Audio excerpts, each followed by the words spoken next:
Dear student, we are seeing practice set 2.6. विद्यार्थी मित्रांनो, practice set 2.6 आपण त्या ठिकाणी पाहतो. याच्यामधलं 8वं उदाहरण दिलेलं आपल्याला पहा की Pintu takes 6 days more to complete a certain work than Nishu. की पिंटूला एक काम करण्यासाठी निशूपेक्षा किती 6 दिवस जे आहे. पिंटूला एक काम करण्यासाठी निशूपेक्षा 6 दिवस त्या ठिकाणी अधिक त्या ठिकाणी लागतात. Together they finish the work in 4 days. दोघांनी एकत्र काम जर केलं तर तेच काम काय करताना दिसतात ते 4 दिवसामध्ये त्या ठिकाणी पूर्ण करताना दिसतात.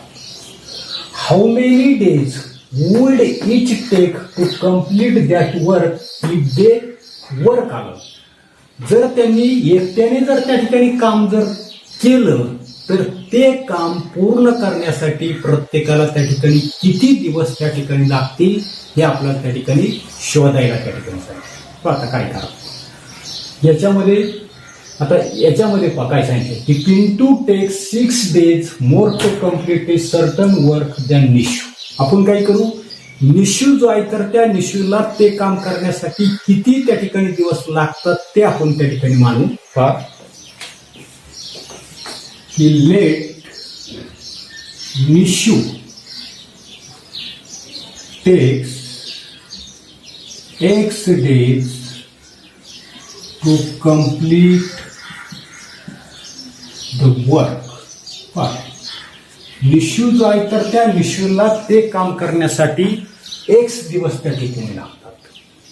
मग अशाच पद्धतीने पिंटू जे आहे तर त्या पिंटूला किती दिवस लागतात तर ते आपल्याला लक्षात येतं नसतं. काय सांगितलंय की Pintu takes 6 days more to complete a certain work than the Nishu.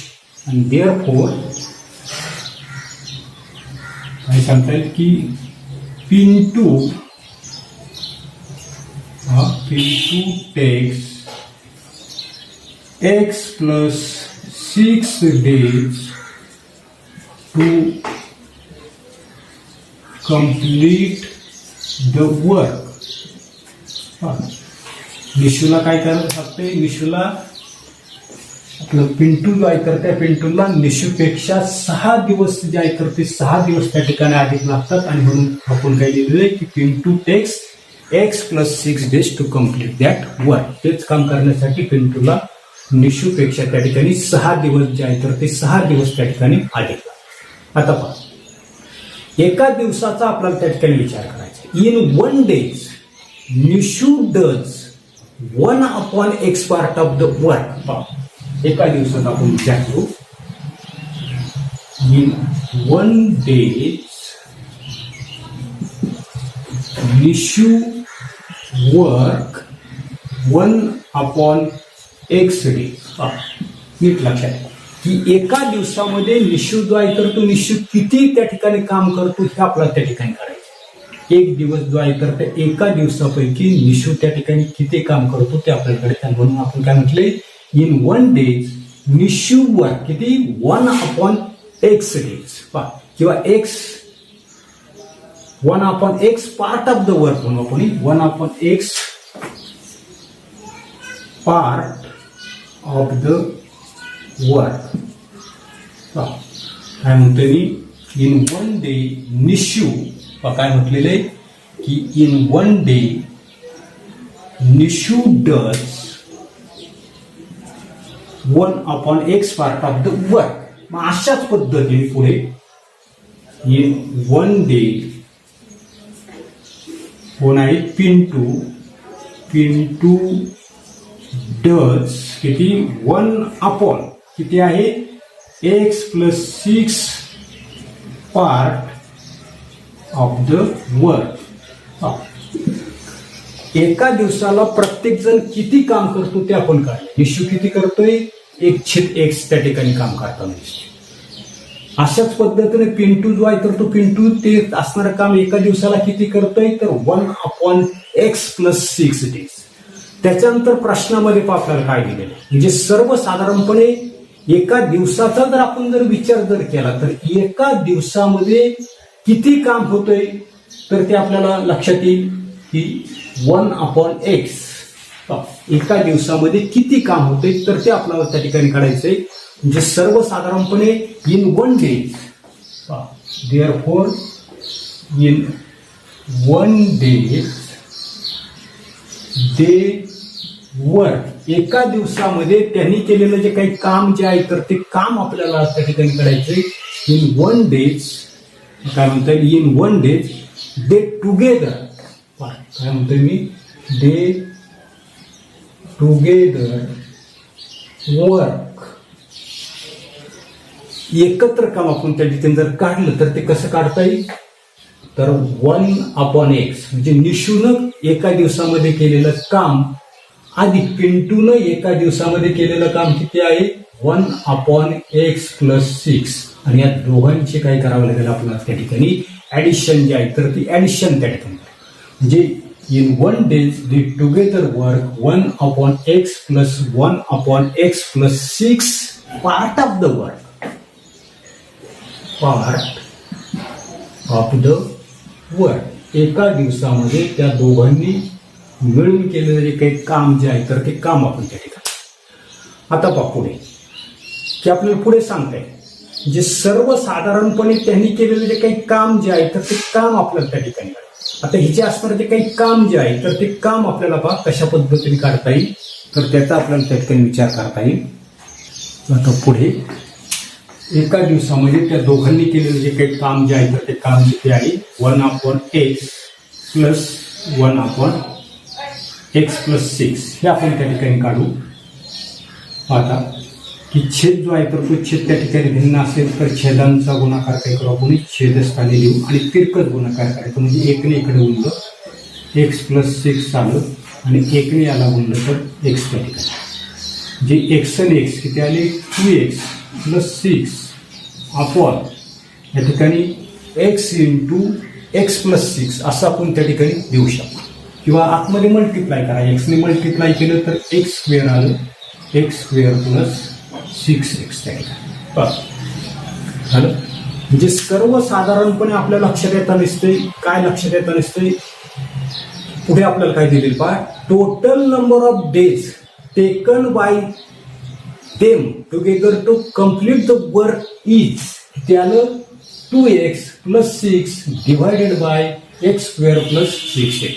काय आलेले की total number of days, total number of days to complete the work is किती आलेले की 2x + 6 अपॉन x² + 6x.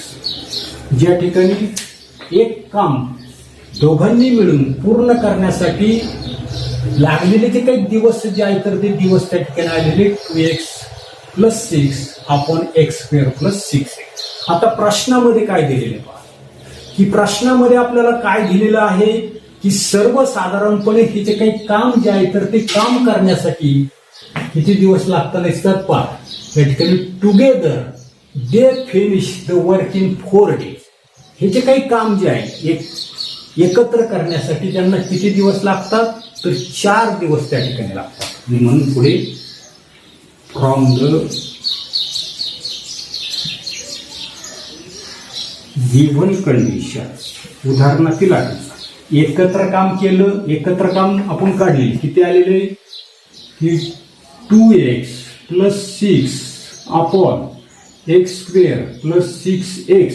याचे काही काम जे आहे तर ते एकत्र काम करण्यासाठी त्यांना पहा या ठिकाणी आपलं नेमकं काय होतंय त्याचा आपल्याला विचार करायचा आहे. पहा काय काय तर या ठिकाणी total number of days to complete the work ते आपल्याला काढायचंय. हेच आपल्याला काय करायला लागेल याचा त्या ठिकाणी रेसिप्रोकल त्या ठिकाणी घ्यावं लागेल. जिसतो येईल त्या ठिकाणी x² + 6x अपॉन 2x + 6. आता उदाहरणामध्ये काय आलं गेलेली की together they finish the work in 4 days. तेच काम त्यांना त्या ठिकाणी करण्यासाठी किती दिवस लागतात, 4 दिवस त्या ठिकाणी लागतात. हे जे काही काम जे आहे x² + 6x अपॉन 2x +6 हे जे काही काम जे आहे तर ते काम करण्यासाठी त्यांना किती दिवस लागतात? 4 दिवस त्या ठिकाणी लागतात. बरोबर. मग आता या ठिकाणी क्रॉस मल्टिप्लिकेशन करू. 1 ने इकडे गुणा, 4 ने इकडे गुणा, गुणलं तर काय येईल? x² + 6x = 4 × 2x + 6. Therefore x² + 6x 4 ने मल्टिप्लाय करा 8x + 24. Therefore x² - 6x + 6x हे बाजूला नेले, 8x या बाजूला नेले तर त्या ठिकाणी ती -8x + I या बाजूला नेले -24 = 0. Therefore x² = -2x - 24 = 0. अशा पद्धतीने आपल्याला असणारे जे काही इक्वेशन जे आहे तर ते इक्वेशन त्या ठिकाणी मिळालं. म्हणजे सर्वसाधारणपणे इक्वेशन आपल्याला त्या ठिकाणी काय मिळालेलं आहे की x² - 2x - 24 = 0. आणि हे इक्वेशन जे आहे तर ते हे इक्वेशन आपल्याला त्या ठिकाणी सोडवायचे. म्हणजे -24 जे आहे तर ते -24 चे असणारे काही फॅक्टर्स जे आहेत तर ते फॅक्टर्स आपल्याला त्या ठिकाणी पाहायचे. तर त्या ठिकाणी 12 × 2 असं आपण त्या ठिकाणी घेऊ. शेवटचे पद जर ऋण असेल तर काय करतो? मधल्या पदाचं चिन्ह मोठ्या संख्येला, उरलेलं चिन्ह उरलेल्या संख्येला. दोघांचा गुणाकार केला तर तो बरोबर -24 येईल. आता -12 मधून 2 जे आहे तर ते 2 जर गेले तर किती राहता नसतात? तर त्या ठिकाणी -10 राहता नसतात. परंतु इथे आपल्याला किती सांगितले? -2 त्या ठिकाणी राहिले पाहिजे. म्हणजे याचा अर्थ आपले जे काही फॅक्टर्स जे आहेत तर ते फॅक्टर्स त्या ठिकाणी चुकीचे त्या ठिकाणी आहेत. म्हणून दुसरे फॅक्टर्स आपण त्या ठिकाणी घेऊ. या ठिकाणी 6 × 4 त्या ठिकाणी. शेवटचे पद जर ऋण असेल तर काय करतो? मधल्या पदाचं चिन्ह मोठ्या संख्येला, उरलेलं चिन्ह उरलेल्या संख्येला. दोघांचं मल्टिप्लिकेशन केलं तर -24 आलं. दोघांची त्या ठिकाणी सबट्रॅक्शन केली तर बरोबर ते राहत नसते, -2 त्या ठिकाणी राहत. म्हणून या ठिकाणी पुढे की x² - 6x + 4x - 24 = 0. आता या दोघांमध्ये काय कॉमन आहे त्याचा आपल्याला त्या ठिकाणी विचार करायचा आहे. तर पहिल्या याच्यामध्ये x कॉमन काढलं तर x - 6 त्या ठिकाणी राहिलं. पुन्हा 4x आणि 24 याच्यामध्ये +4 आपण त्या ठिकाणी कॉमन काढलं. 4 ने 4x ला डिवाइड केलं, x आलं +- 4 ने 24 ला डिवाइड केलं, 6 = 0. पुन्हा x - 6 कॉमन त्या ठिकाणी काढू. x - 6 जर त्या ठिकाणी कॉमन जर आपण जर काढलं तर पहा काय राहते शिल्लक. x हे कॉमन काढले +4 = 0. x - 6 = 0 or x + 4 = 0. Therefore x = -6 आहे. राईट साईडला नेलं +6 त्या ठिकाणी झालं. or x = +4 आहे. राईट साईडला नेलं -4 त्या ठिकाणी. बरोबर. आता इथे 2 व्हॅल्यू त्या ठिकाणी आपल्याला मिळाल्या. या 2 व्हॅल्यू पैकी आपल्या असं लक्षात येता नसतंय की एक व्हॅल्यू जी आहे तर ती एक व्हॅल्यू काय दिसते? निगेटिव्ह त्या ठिकाणी. आपल्याला या ठिकाणी लक्षात येता नसते. The number of days cannot be negative. कामाचे दिवस जे आहेत तर ते त्या ठिकाणी ऋण असू शकत नाही. आणि म्हणून या ठिकाणी पहा आपल्याला काय सांगता येईल की but the number of days can not be negative. म्हणजे कामाचे असणारे जे काही दिवस जे आहेत तर ते कामाचे दिवस त्या ठिकाणी ऋण त्या ठिकाणी असू शकत नाही. आणि म्हणून त्या ठिकाणी आपल्याला ग्राह्य किंमत जी आहे तर ती ग्राह्य किंमत किती असणार आहे? x = 6. आणि म्हणून पहा काय सांगते पुढे आपल्याला काढायला सांगते की how many days would each take to complete that work if they work on. एकट्यानं जर त्या ठिकाणी त्यांनी काम जर केलं तर किती दिवस त्या ठिकाणी लागतील तर ते आपल्याला त्या ठिकाणी काढायचे. तर आपल्या लक्षात येत नसते की निशूला त्या ठिकाणी ते काम करण्यासाठी किती मानलेलं आपण? x डेज मानलेले. आणि पिंटू जो आहे तर त्या पिंटूला किती सांगितले? x + 6 त्या ठिकाणी सांगितले. आणि म्हणून पहा इथे लिहितो मी निशू x = किती? x ची व्हॅल्यू किती आली आपल्याला? 6 डेज. अँड पिंटू टेक्स इंटूचे किती आहेत एक्स प्लस 6 इज इक्वल एक्सची व्हॅल्यू आहे 6 आणि plus 6 is equal to 12 days to complete that work.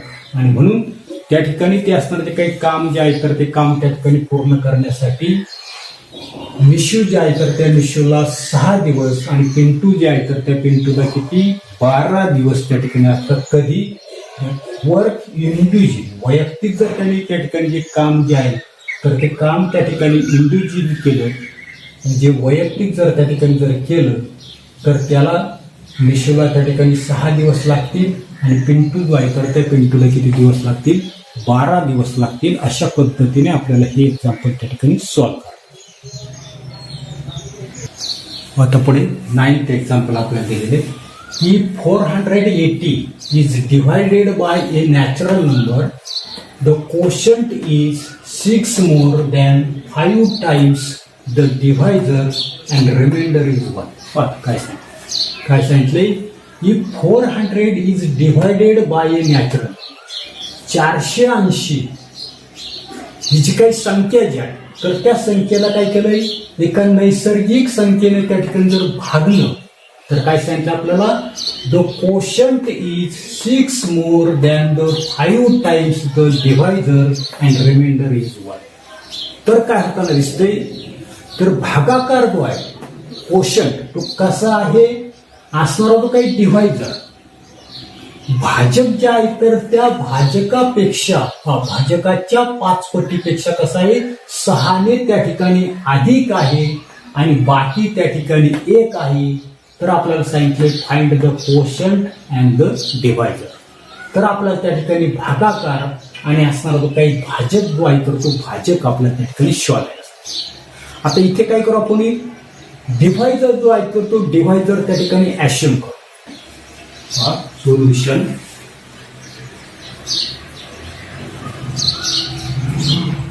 की let the divisor be x and quotient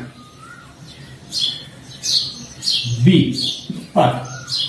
भाजक एक्स म्हणलाय आणि कोशंट आता कोशंट कसा दिलेला आपल्याला की 6 more than the 5 times the divisor म्हणजे भाजक जो आहे तर त्या भाजकाच्या 5 पटीपेक्षा कोशंट कसा आहे तर या ठिकाणी 5 times द डिव्हायजर. डिव्हायजर किती आहे आपला x आहे आणि त्याची 5 times केली 5x आणि त्याच्यापेक्षा कसं सांगितलंय 6 more आणि याच्यापेक्षा काय सांगितलंय 6ने त्या ठिकाणी जास्त आहे आणि म्हणून तो आपण म्हणू 5 + 6 त्या ठिकाणी ज्या ठिकाणी डिव्हायजर आला आपला त्या ठिकाणी एक्स आणि कोशंट जो आहे तर तो कोशंट किती आला 5x + 6. आता तुम्हाला त्या ठिकाणी आठवत असेल काय आठवत असेल पहा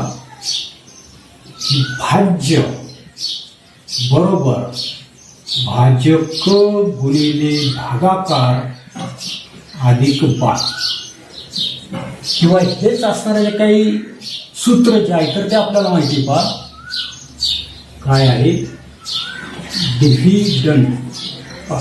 नीट लक्षात काय म्हणतोय की डिव्हिडंड DIVIDEND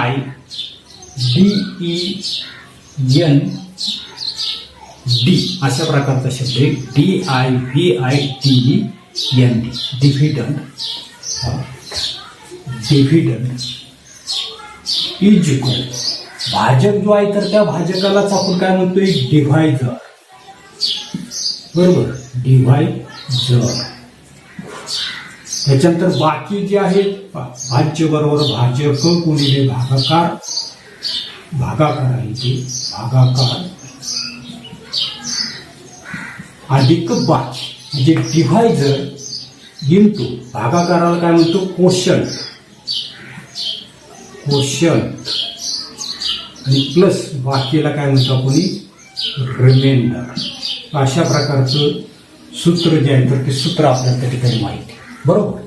म्हणजे काय दिलं आपण की भाज्य बरोबर भाजक गुणिले भागाकार अधिक बाकी किंवा dividend is equal to divisor into quotient plus remainder. आता याच्यामध्ये सर्व गोष्टी आपल्याला देतो. भागाकार त्या ठिकाणी डिव्हिडंड किती दिलेलं आहे, या ठिकाणी भाज्य कोणतं आहे, 480 आहे येते, आणि म्हणून त्या ठिकाणी आपल्याला डिव्हिडंड किती लिहिता येईल, 480 इज इक्वल डिव्हायझर. आता डिव्हायझर आपण मानलेलं आहे, डिव्हायझर किती मानलेलं आहे, एक्स इंटू कोशंट. आपला कोशंट किती आहे, 5x + 6. ब्रॅकेटमध्ये लिहितो मी 5x + 6 प्लस रिमाइंडर आपल्याला प्रश्नामध्ये दिलेली किती दिलेली, 1 त्या ठिकाणी दिलेली. आणि अशा पद्धतीने हे आपल्याला त्या ठिकाणी इक्वेशन त्या ठिकाणी मिळेल. हा पुढे 480 इज इक्वल टू एक्सने मल्टिप्लाय करा. एक्सने मल्टिप्लाय केलं 5x² प्लस 6x + 1. आता मी काय करतो, हे 480 जे आहे तर ते या बाजूला घेतो, म्हणजे त्या ठिकाणी पहा काय मिळेल आपल्याला की 5x² plus 6x plus 1 plus आहे या बाजूला नेले तर त्या ठिकाणी -480 is equal to 1. Therefore 5x² plus 6x minus 480 मधून 1 गेला म्हणजे किती राहिले, 479 इज इक्वल टू 1. अशा पद्धतीचं त्या ठिकाणी मुळात आपल्याला 480 नाही, तर त्या ठिकाणी प्रश्नामध्ये आपली काहीतरी चूक होते. तर त्या ठिकाणी काय चूक आहे पहा या ठिकाणी हा जो काय आपला डिव्हिडंड जो आहे तर तो 460 त्या ठिकाणी आहे. ज्या ठिकाणी 460 त्या ठिकाणी 460 असेल, 460 असेल, इथे मात्र काही 459 त्या ठिकाणी. प्रश्नामध्ये आपल्या त्या ठिकाणी 480च्या ऐवजी 460 त्या ठिकाणी आहे. आता बापू याच्यानंतर पुढे हे असणारे काही क्वाड्रॅटिक इक्वेशन आपल्याला त्या ठिकाणी अशा पद्धतीचे काय मिळाले पहा, 5x² plus 6x minus 459 is equal to 0. आता हे असणारे काही क्वाड्रॅटिक इक्वेशन जे आहे तर त्या क्वाड्रॅटिक इक्वेशनचा आपल्याला त्या ठिकाणी विचार जो आहे तर तो विचार त्या ठिकाणी करायचा. म्हणजे सर्वसाधारणपणे आपल्याला हे असणारे काही क्वाड्रॅटिक इक्वेशन जे आहे तर ते त्याचे फॅक्टर्स जे आहे तर ते फॅक्टर्स त्या ठिकाणी पाहायला. तर याला त्या ठिकाणी x² जे आहे तर त्याला त्या ठिकाणी कोइफिशियंट आहे 5 आणि पुढे किती आहे -459. याचे असणारे जे काही फॅक्टर्स जे आहेत तर ते फॅक्टर्स आपल्याला त्या ठिकाणी पाहायला लागतील. पण काय काय पाहायला लागतील, 5 इंटू याचे असणारे जे काही फॅक्टर्स जे आहेत तर ते फॅक्टर्स आपण याचे 459चे पहा की 5 इंटू सॉरी 5ने काही भागत जाणार नाही मला, -9 इंटू 51 जर केलं तर पहा 9 × 9 9 × 5 = 45. म्हणजे अशा पद्धतीचे आवडी.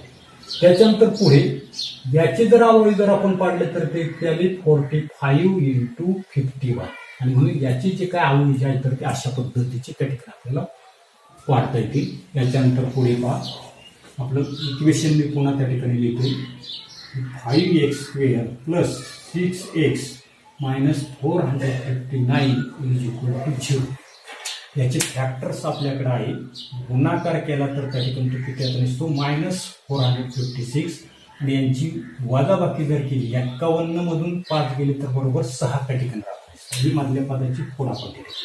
पुढे 5x² minus 45x plus 51x minus 459 is equal to 0.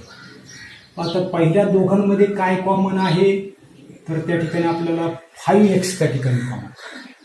5x जर त्या ठिकाणी जर कॉमन जर आपण जर त्या ठिकाणी जर घेतलं तर पहा काय राहतं ते 5x ने 5x² ला डिवाइड केलं तर त्या ठिकाणी x राहिले. 5x ने 45x ला डिवाइड केलं तर त्या ठिकाणी 9 त्या ठिकाणी राहिले. त्याच्यानंतर पुढे 51x आणि 459 मध्ये काय कॉमन असेल तर 51 त्या ठिकाणी कॉमन असेल. आता 51 जर त्या ठिकाणी कॉमन जर काढलं तर कंसामध्ये काय राहतं पहा 51 ने 51x ला डिवाइड केलं x प्लस मायनस मायनस 51 ने 49 ला डिवाइड केलं तर 9 is equal to 0. Again 4x x minus 9 त्या ठिकाणी पुन्हा कॉमन त्या ठिकाणी आहे म्हणून त्या ठिकाणी पहा x मायनस 9 कॉमन काढलं तर या ठिकाणी काय राहिले 5x प्लस पुन्हा एक कॉमन काढलं 51 is equal to 0. x minus 9 is equal to 0 और 5x plus 51 is equal to 0. x is equal to plus 9 और डायरेक्ट मी काढतो पहा x is equal to plus असेल या बाजूला नेले मायनस 51 मल्टिप्लाय आहे इकडे नेले तर त्या ठिकाणी ते काय झाले डिवाइड त्या ठिकाणी म्हणजे अशा पद्धतीने एकच्या आपल्याला दोन व्हॅल्यूज त्या ठिकाणी त्याच्यापैकी एक व्हॅल्यू त्या ठिकाणी निगेटिव्ह आहे. मग आपल्याला माहिती की सर्वसाधारणपणे नॅचरल नंबर जो आहे तर तो नॅचरल नंबर त्या ठिकाणी निगेटिव्ह त्या ठिकाणी नसणार किंवा निगेटिव्ह आणि फ्रॅक्शन मध्ये त्या ठिकाणी नसणार आहे म्हणून पहा काय सांगता येईल आपल्याला but x is equal to minus 51 divided by 5 is not a natural number and therefore x is equal to minus 51 divided by 5 is unacceptable आणि म्हणून ही जी काय असणार ते व्हॅल्यू जी आहे तर ती व्हॅल्यू कशी असणार आहे अग्राह्य त्या ठिकाणी म्हणून ऍक्सेप्टेबल व्हॅल्यू जी आहे तर ती ऍक्सेप्टेबल व्हॅल्यू काय असणार आहे आपली त्या ठिकाणी 9 त्या ठिकाणी असते. मग आता काय करायचं पहा की find the quotient and the divide. आता कोशंट आपला किती पहा की आणि देअरफॉर द कोशंट सॉरी पहिल्यांदा आपण डिव्हायजर लिहू the divisor is equal to x is equal to किती आलं 9 and the quotient is equal to quotient किती आहे आपला 5x plus 6 is equal to 5 into 9 plus 6 किती 45 plus 6 that is 51 आणि म्हणून त्या ठिकाणी आपल्या लक्षात येत असते की क्वेश्चन जो आहे तर तो क्वेश्चन 51 असणार आहे आणि डिव्हायजर 9 त्या ठिकाणी असणार. ज्या ठिकाणी आपल्या लक्षात येत नसते की भागाकार जो आहे तर तो 51 असणार आहे आणि भाजक जो आहे तर तो किती असणार आहे 9 त्या ठिकाणी असणार. म्हणजे अशा पद्धतीने हे एक्झाम्पल जे आहे तर हे एक्झाम्पल आपलं त्या ठिकाणी सॉल्व्ह करतो. पुढे 10th एक्झाम्पल आपल्याला दिले इन द ऍडजॉइनिंग फिगर शेजारील आकृतीमध्ये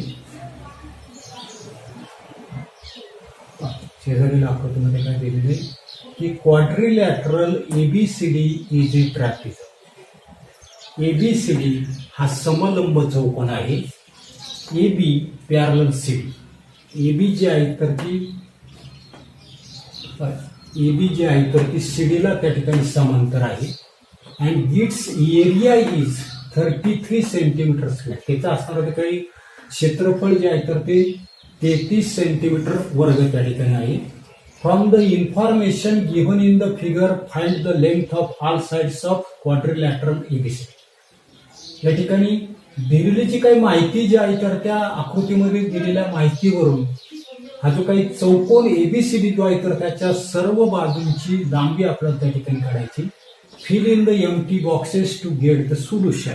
उकल मिळण्यासाठी रिकाम्या जागा ज्या आहेत तर त्या रिकाम्या जागा आपल्याला त्या ठिकाणी भरायला सांगितलं. पाहता काय दिले की सोल्युशन की क्वाड्रिलॅटरल एबीसीडी इज ए ट्रॅपिझम. प्रश्नामध्ये काय दिलेलं पहा की एबीसीडी हा त्या ठिकाणी समलंब चौकोन त्याच्यानंतर एबी पॅरलल सीडी. एबी जी आहे तर ती कशी आहे सीडीला त्या ठिकाणी समांतर आहे हे आपल्याला त्या ठिकाणी प्रश्नामध्ये त्या ठिकाणी दिले. मग आता या ठिकाणी एरिया ऑफ क्वाड्रिलॅटरल एबीसीडी त्याचा फॉर्म्युला आपल्याला त्या ठिकाणी माहिती. काय माहिती की 1/2 गुणिले समांतर बाजूंची बेरीज. समांतर बाजू कोणत्याही एबी आणि सीडी त्यांची बेरीज गुणिले लंबांतर या उंची.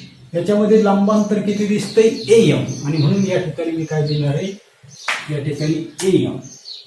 पुन्हा एकदा पहा काय की 1/2 गुणिले समांतर बाजू कोणत्याही AB आणि CD यांची बेरीज गुणिले लंबांतर किती आहे AM. पुढून दिलं हे आपण असणार तो काही फॉर्म्युलाद्वारे, तर त्या फॉर्म्युलाचा वापर केला. कशाचा फॉर्म्युला?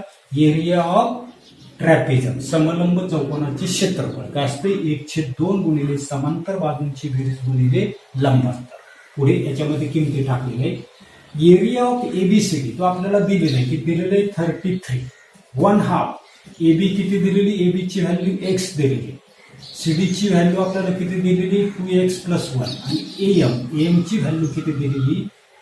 x - 4. बरोबर. पुढे त्या ठिकाणी सोडून घ्यायचे.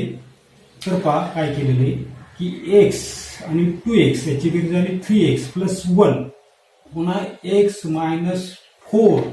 त्याच्यानंतर हा 2 जो आहे तर तो इकडे आणला तर तो काय येईल? तर त्या ठिकाणी 33 × 2 त्या ठिकाणी आला. बरोबर. जे अशा पद्धतीने याच्यानंतर पहा याचं मल्टिप्लिकेशन आपल्याला त्या ठिकाणी करावं लागेल. पुढे की 66 इज इक्वल यांचं मल्टिप्लिकेशन आपल्याला करायचं. आता याने जर गुणलं, पहिल्यांदा एक्सने गुणा. आपण एक्सने जर गुणलं तर काय येईल पहा की 3x² + x × 1x त्याच्यानंतर -4 ने गुणलं तर 4 × 3x किती झाली? 12x - 4. बरोबर. पुढे त्या ठिकाणी काय येईल? इथेच लिहितो मी की 66 इज इक्वल किती? 3x² किती शिल्लक राहिले? -11x - 4. बरोबर. पुढे या ठिकाणी हा जो मायनस आहे तर तो काय करतो? मी या बाजूला नेतो. पाहता या ठिकाणी इथे मी त्या ठिकाणी कॅल्क्युलेशन करतो. 66 हा मायनस आहे, या बाजूला नेला किंवा हा जो 66 आहे तर तो या बाजूला. म्हणजेच त्या ठिकाणी पहा लिहितानीच मी असं लिहितोय की 3x² - 11x - 4 आणि हा प्लस आहे या बाजूला आणला तर तो काय होईल? मायनस होईल. म्हणजे -66 इज इक्वल टू 0. आता पुढे पहा या ठिकाणी हे ब्रॅकेट आपल्याला आहे. आता -66 आणि -4 याची त्या ठिकाणी कॅल्क्युलेशन जर आपण केली तर ती त्या ठिकाणी 70. या ठिकाणी 3x² आहे. त्याच्यानंतर पुढे या ठिकाणी मायनस आहे. पहा किती आलेले? -11 त्या ठिकाणी. या ठिकाणी पहा इथे किती आले? हे -11x आणि -4 -66 हे झाले -70 त्या ठिकाणी किंवा हे मायनस चिन्ह आपल्याला दिले. अशा पद्धतीने इक्वेशन आपल्याला त्या ठिकाणी. याच्यानंतर पुढे आपल्याला काय करायचं आहे की 3 × -70 याचे असणारे जे काही फॅक्टर्स जे आहेत तर ते फॅक्टर्स आपल्याला त्या ठिकाणी पाहावे येते. म्हणजे सर्वसाधारणपणे आपल्याला याचे असणारे जे काही फॅक्टर्स जे आहेत तर ते 3 × किती झाले? 210. याचे असणारे जे काही फॅक्टर जे आहेत तर ते 21 × 10 आपण त्या ठिकाणी. त्याच्यानंतर शेवटचे पद जर ऋण असेल तर मधल्या पदाचं चिन्ह काय करतो आपण? मोठ्या संख्येला देतो आणि उरलेलं चिन्ह उरलेल्या संख्येला. -21 × 10 यांचं मल्टिप्लिकेशन केलं तर ते -210 आणि यांची त्या ठिकाणी आपण ऍडिशन केली तर त्या ठिकाणी 21 मधून 10 गेले तर बरोबर -11 त्या ठिकाणी. आणि म्हणून या ठिकाणी पहा अजून एक स्टेप आपल्याला या ठिकाणी लिहिता येईल. काय लिहिता येईल पहा पुढे की 3x² - 21x + 10x - 70 is equal to 0. याचं मायनस साईन या ठिकाणी आहे. आता पुढे काय करता येईल आपल्याला? या दोघांमधून काय कॉमन काढलाय तर 3x कॉमन काढलेला. 3x जर कॉमन काढला तरी इथे पहा काय राहील शिल्लक? या ठिकाणी आपल्या लक्षात येत नसते की इथे x राहील आणि मायनस 3x ने 20x ला डिवाइड केलं तर 3 7 21 म्हणजे x मायनस 7 त्या ठिकाणी. बरोबर. पुढे आता या दोघांमध्ये काय कॉमन आहे? या दोघांमध्ये 10 कॉमन त्यांनी सांगितलेले, म्हणजे 10 ने 10x ला भागलं तर x आहे, मायनस प्लस मायनस मायनस 10 ने 70 ला डिवाइड केलं तर 7 त्या ठिकाणी. पुढे आता या ठिकाणी काय केलेलं आहे की एक्स मायनस 7 त्या ठिकाणी कॉमन असेल. येते एक्स मायनस 7 या ठिकाणी ब्रॅकेट गेलं आणि हा 3x प्लस 10 आहे इज इक्वल टू 0. याचाच अर्थ पुढे दिलेला बघा 3x plus 10 is equal to 0 आर एक्स मायनस 7 इज इक्वल टू 0. त्याच्यानंतर पुढे हेच पुढे त्या ठिकाणी सोडवलेले बघा. याचाच अर्थ 3x is equal to plus 10 आहे तर त्या ठिकाणी ते मायनस 10 असेल आर म्हणता येईल आपल्याला x is equal to plus 7 किंवा हेच पुढे त्या ठिकाणी दिलेले 3चं त्या ठिकाणी ट्रान्सफर केलेले मल्टिप्लाय आहे इकडे गेल्यावर डिव्हाइड झाला म्हणजेच झाला मायनस 10चे 3 is equal to x is equal to किती आलं 7 काय. आता या ठिकाणी एक व्हॅल्यू जी आहे तर ती निगेटिव्ह आपल्याला पुढे त्या ठिकाणी सांगितले but the length is never negative. लांबी जी आहे तर ती कधी त्या ठिकाणी ऋण त्या ठिकाणी नसते and therefore x is not equal to minus 10/3 म्हणजे 1ची वजा 10/3 ही किंमत कशी अनएक्सेप्टेबल आहे अँड देअरफॉर ऍक्सेप्टेबल व्हॅल्यू जी आहे तर ती असणारी 7 आणि म्हणून आपल्याला एबीची व्हॅल्यू त्या ठिकाणी काढायची सांगते. पण एबी किती आहे तर एक्स आहे, एक्स किती आहे 7 सेंटीमीटर. त्याच्यानंतर सीडी किती आहे 2x प्लस 1 आहे म्हणजे 2 इंटू एक्सची value 7 plus 1 that is 14 plus 1 that is 15 centimetre. बरोबर. पुढे त्याच्यानंतर AB is equal to BC दोन्ही बाजू त्या ठिकाणी सारख्याच आहेत आणि म्हणून त्या ठिकाणी AD is equal to BC is equal to क्वेश्चनमध्ये आपलं दिलेली एक्स मायनस 2 एक्सची व्हॅल्यू आहे 7 minus 2 is equal to 5 centimetre आणि म्हणून एबी जी आहे तर त्या एबीची किंमत किती आली आपली त्या ठिकाणी 7 त्या ठिकाणी आली. त्याच्यानंतर सीडी जी आहे तर त्या सीडीची व्हॅल्यू किती आली 15 आली आणि एडी किंवा बीसी इज इक्वल टू किती आली 5 त्या ठिकाणी. म्हणजे अशा पद्धतीने या ज्या काही व्हॅल्यूज जे आहेत तर त्या व्हॅल्यूज आपल्या त्या ठिकाणी आलेल्या आहेत. ओके.